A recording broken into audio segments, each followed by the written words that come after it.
He walked in with a full-blown afro and the guts to challenge Michael Jordan, the one and only basketball god. And right before the 1998 All-Star Game, a group of league veterans stood together, whispering about this young kid who dared to dream that big. I don't think you want to take everybody one-on-one. Hey, you want this ball again, brother, you better rebound. That year, Kobe's smooth game and that iconic afro sent his popularity through the roof. He made his first All-Star appearance and became the youngest starter in NBA history. Among players his age, he was already a prodigy. But to Michael Jordan, a 19-year-old Kobe was still just a kid. Jordan walked in with 5 championship rings and every headline calling him the best player on the planet. Right before the game, the two crossed paths in the tunnel.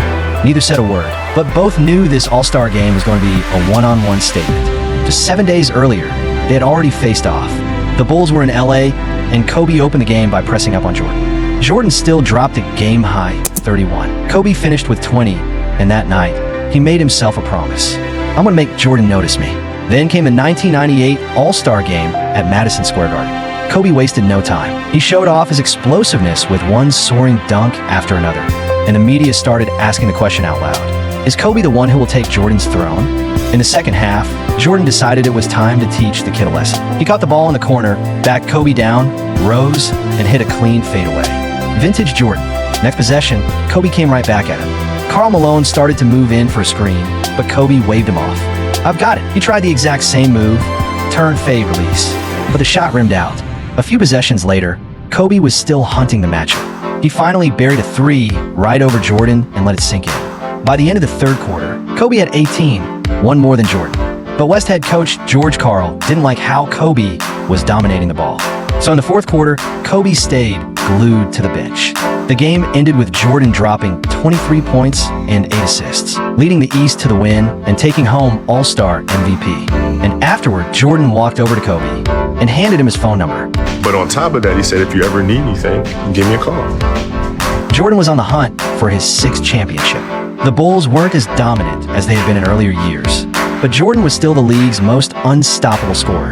By the end of the regular season, at age 35, he played all 82 games and averaged 28.7 points, 5.8 rebounds, and 3.5 assists.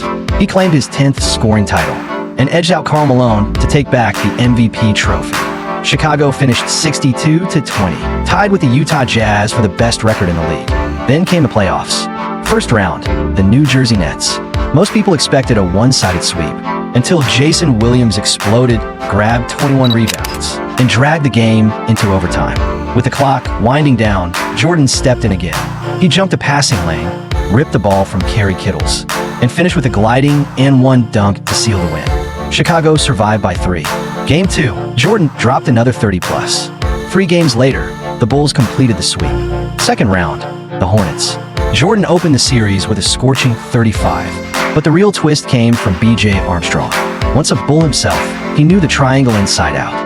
In the fourth quarter, he buried one mid-range jumper after another. And in the final seconds, using Vlade dieback screen, he hit the dagger. Then he turned toward the Bulls bench and let loose a wild celebration, as if telling Phil Jackson, "I'm the one who took you down." Chicago walked off furious. Jordan was beyond angry. Next game, he took the assignment personally. He guarded Armstrong the entire night. Armstrong went 1, 4, 7 and scored just 2 points. And after that, Jordan never let the Hornets breathe again. Chicago took the next 3 and marched into the Eastern Conference Finals. Waiting for them was Reggie Miller and the Indiana Pacers, and Miller came closer than anyone to knocking the Bulls off their path.